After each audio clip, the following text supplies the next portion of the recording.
All right. Let's begin. It is 9:30, and we will call the agenda session of the Missouri Public Service Commission for Tuesday, April 12th to order. First up, we have approval of the minutes of our Wednesday, April 6th meeting at 9:30. Did the folks on the phone get an opportunity to take a look at the minutes, and do they have any changes or comments? Not here. Looks fine to us. All right. All those in favor of approving the minutes for Wednesday, April 6th, please signify by saying aye. Aye. Mark those as approved. All right. Tariff and new orders. WR 2011-0037, Tri-State Utility Company. Order approving small company rate increase and approving tariff. This is a unanimous agreement for the Tri-States Utility. I don't have any questions on the slip, but is there anyone on the phone that has any questions? No question. All right. All those in favor of order approving small company rate increase and approving tariff, please signify by saying aye. Aye. Aye. Opposed? We'll mark that as approved. EO 2011-0066, Empire District Electric Company. Order regarding non-unanimous stipulation and agreement. This is Empire's utility resource filing pursuant to CSR 240-22. It is a non-unanimous stipulation and agreement because two parties did not sign, but those two parties did not object in the time allowed, so it allows the commission to treat it as a unanimous stipulation. Isn't that correct? That's correct. All right. I have a couple questions on the vote slip. Commissioner Davis. I just almost think that even though it's a unanimous stip, that we ought to have a brief on the record to just bring them in and ask them a few questions to make sure that we have an understanding of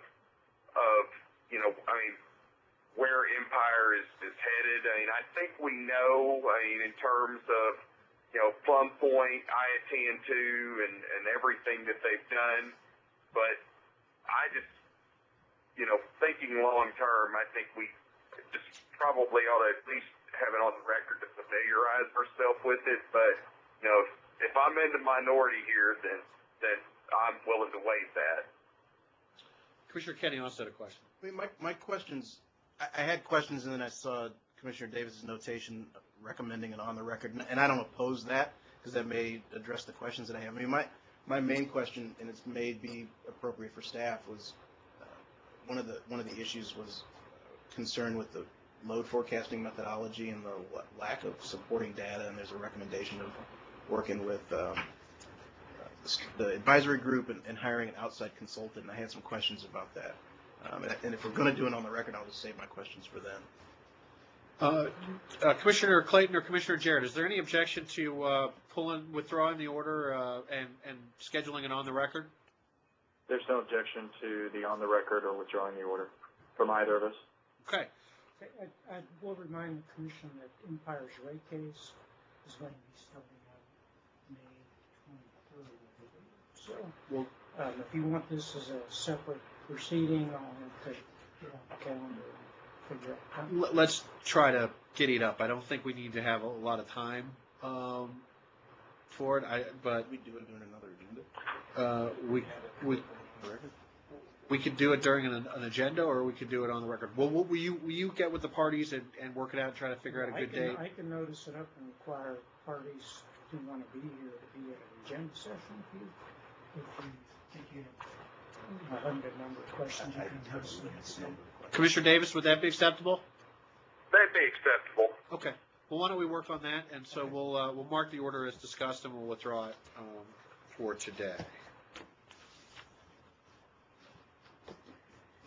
All right. I'm going to, before we get to Kansas City Power and Light, I'm going to go ahead and skip down to number 4, AO 2011-0332, order opening repository file docket to study benefits of and to encourage utilities' efforts to procure goods and services from diverse suppliers.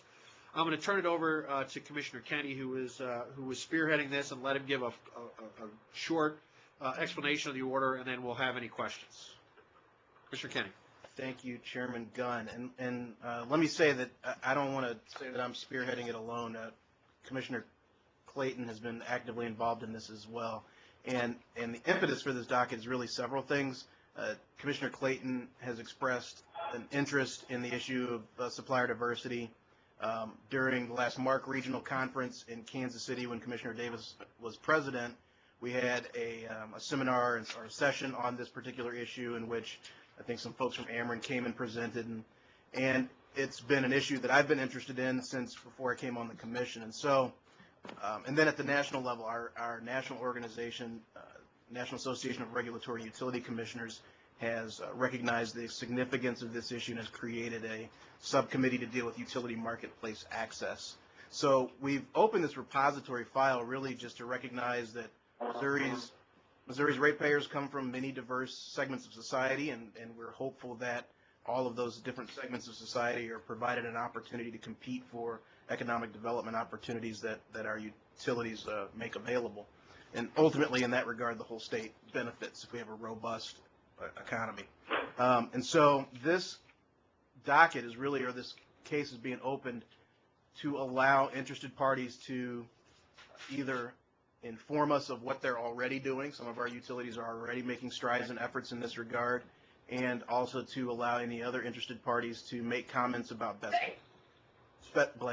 best practices and things that can stimulate a discussion around supplier diversity. And so the order itself sets out some guidelines about around which a discussion can take place. So our plan is to open the file, and I think there's a date set forth in the file by which to submit comments, and then to have a workshop sometime after that to allow parties to come in and just engage in a discussion. And at this point, we don't have a defined outcome. Some states have a variety, California and Maryland have come to different outcomes, but we don't have a predetermined outcome that we want to see at this point. It's just hopefully we'll open the docket and stimulate discussion, and then move forward from there. Great, thank you. Commissioner Clayton, any comments? Yes, I agree with Commissioner Kenny. We started having discussions, especially Robert Boone was involved in this several months back. I want to say it was at the end of last year, and we were looking at other states, including Maryland and California, which have taken steps in their respective states to look at this issue and kind of organize a policy. The way this docket is being set up, it's just a matter of collecting information. I think with Ameren hosting its workshop in Springfield, Illinois recently demonstrates that there is some utility interest in it. And I think the first step is to receive some information, and then we can take a look at what's going on out in Missouri throughout the state with all of our utilities, and then decide whether policies are appropriate from our perspective or not. Hear what utilities are doing, what they're not doing, what works and what doesn't work. So I appreciate Commissioner Kenny's involvement in this issue. I appreciate Robert Boone's work. Judge Jones has worked a little bit on this as well, and in fact got the order put together for us. So I just look forward to the information that we're able to gain from this, and then the Commission's going to have to decide what are the most appropriate steps to move forward. So I'm supportive of the order and look forward to the discussion. I'm going to pass the phone. Commissioner Davis.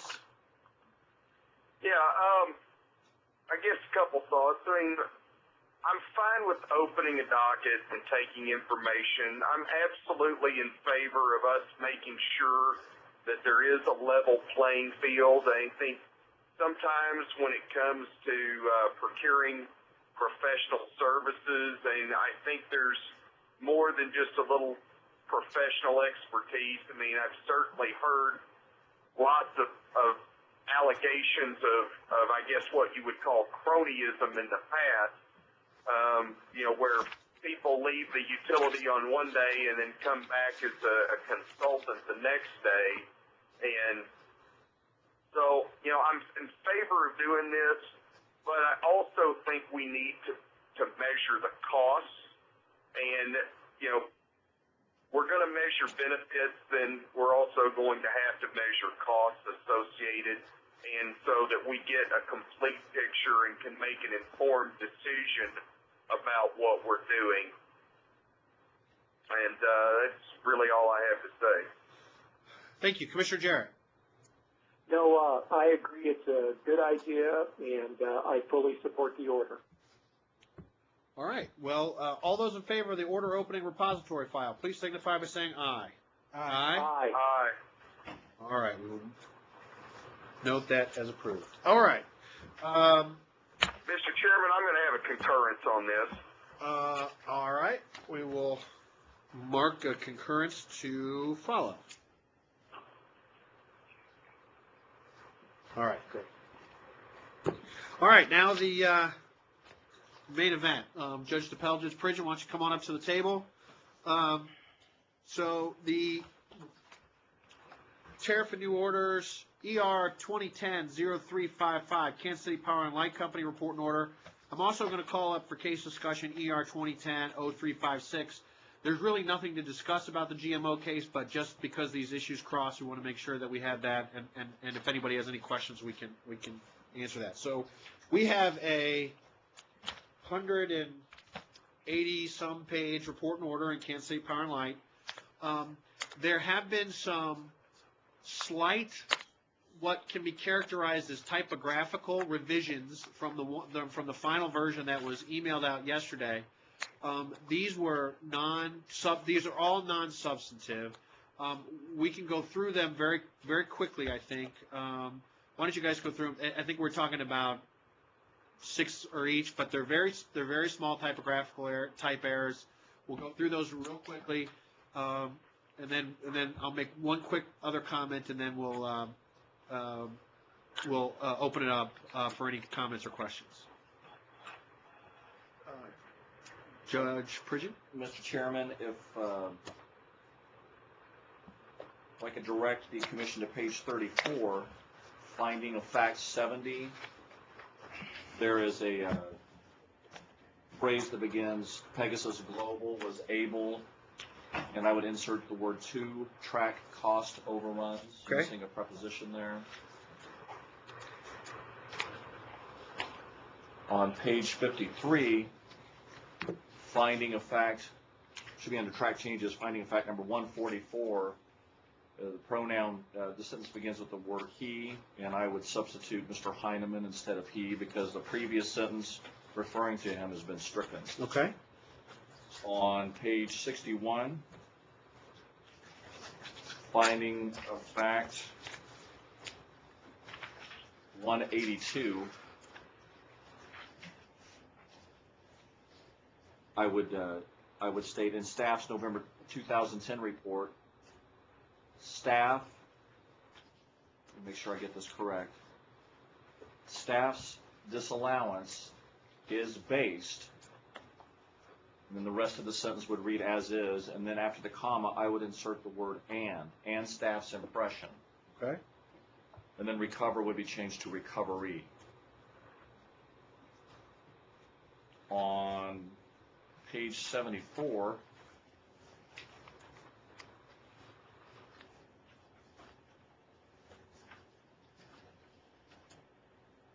I believe I've already got that change listed in the track changes. Okay.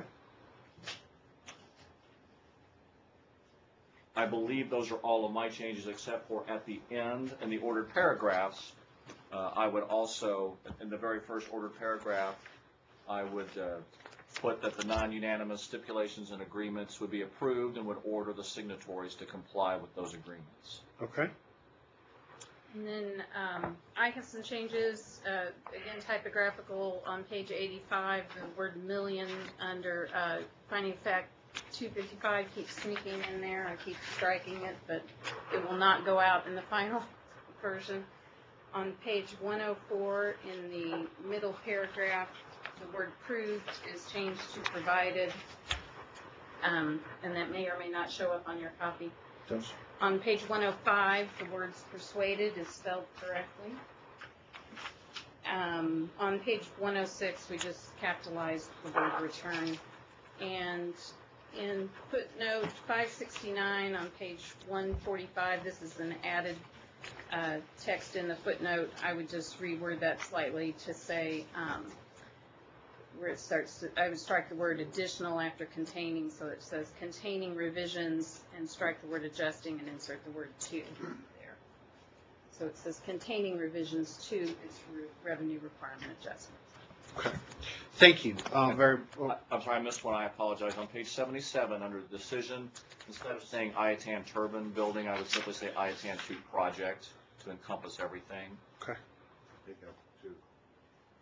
Yes, take out 2. All right. I would also, two quick things. The first is that I wanted to go through this because I wanted to make sure that you knew that there was a difference in the versions, and so that we had transparency, so that the ones that you have in your inboxes will be slightly different than the final one, but there's nothing substantive about it. I also wanted to acknowledge that one of the additions that we made at Commissioner Jarrett's suggestion, and I think it was a good one, to acknowledge the passing of Curtis Blank during the proceedings there. So there is a small acknowledgement as to that, and I want to thank Commissioner Jarrett for bringing that up, and I think it was a good, it was handled appropriately. So I know there are going to be a lot of I think there are going to be several concurrences, so we're going to go around and let people talk about it, but I encourage everyone that because there are going to be a lot of concurrences, that people read the order as a package with the concurrences, because I think there are going to be some important points made in those. But we'll start out with Commissioner Clayton.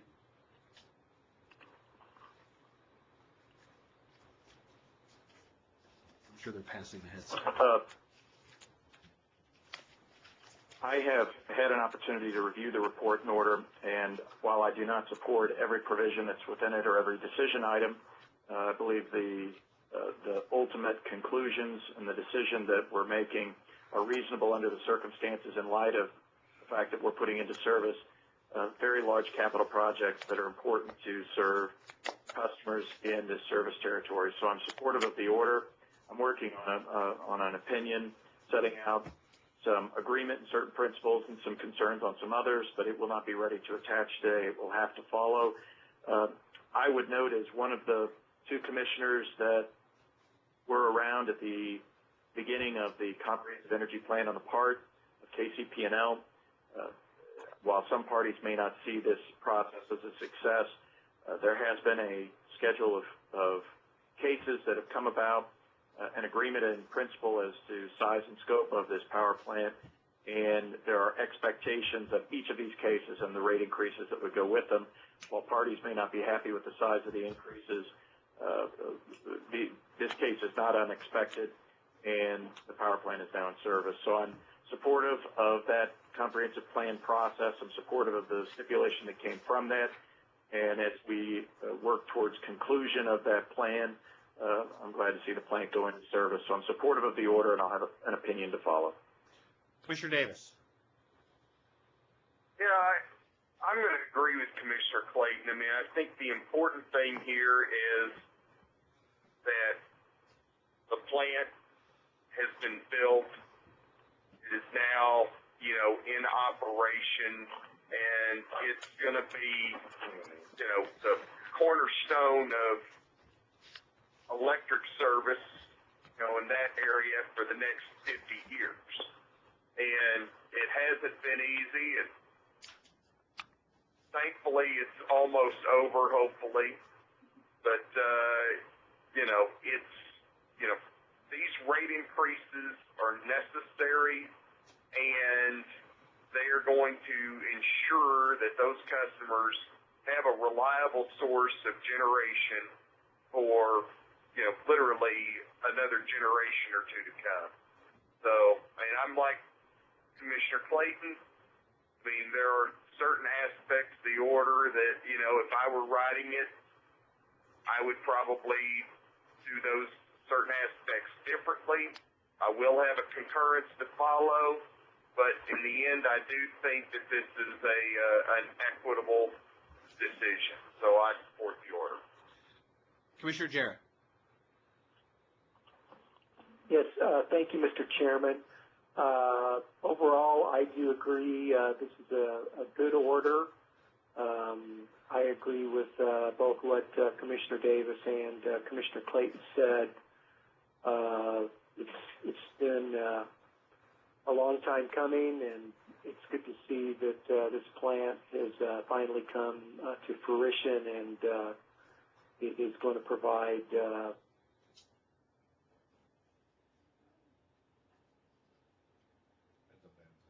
Hello? Okay, we can hear you. issues. But overall, I am fine with the order. Mr. Chairman, I was going to ask you, since Commissioner Davis and Commissioner Clayton both have concurrences to follow, do we need 3 votes with no concurrences in order for the time to start running on the appeal, for the reconsideration? I think because they're concurrences, we are okay, isn't? I think so. We have, Everyone is voting for the order, right? and there's no, Right. since there's not concurrence, so there's no dissent in part and concurrences in part. Since they're all concurrences, I think that we're going to have enough votes to move forward. So I think we're okay. All right, that's fine. Then I will have a short concurrence to follow as well. Great. All right, Commissioner Kenny. I don't know if I'll have a concurrence. I have some. Overall, I'm in favor of the order, and I think it was an extraordinarily lengthy process, going back to the comprehensive energy plan and dealing with some extraordinarily complex capital projects. And so I want to commend the judges on the running of the hearings and the ultimate report and order that we have here. So overall, I'm in support of it. The things that I do take issue with aren't necessarily specific to this report and order, and are more systemic things, specifically the rate case expense. And so I'm working on some thoughts that may result in concurrence to follow, or may result in comments in the rate case expense docket that I think we're going to be opening in a couple of weeks. But I'm overall I'm supportive of the order. Well, I want to thank a lot of people on doing this. First of all, I want to thank the commissioners who worked very hard in untangling some of these complex issues and working through their disagreements in a very constructive and appropriate manner. I think these are the types of conversations that we want to have, and I agree there. This order does not make any single commissioner happy, but I think as a whole, it's a good order and makes us all happy. I want to thank the judges for the turnaround time. I want to thank folks for accommodating their schedule to get this out today, to make sure that we have plenty of time and the folks can file the motions as appropriate. So I agree it is a good order. It is not, it does not have everything in it that would make me perfectly happy, but it is a good order, and I appreciate it. So all those in favor of adopting the report and order in ER 2010-0355, please signify by saying aye as amended. We'll say it as amended. Aye as amended. As amended. All those in favor say aye. Aye. Aye. Aye as amended. Do I have Jared and Clayton? Jared, Clayton? Hello? We're still waiting for the other two. We may have lost them. Oh, man. I knew I talked too damn long. Mute it.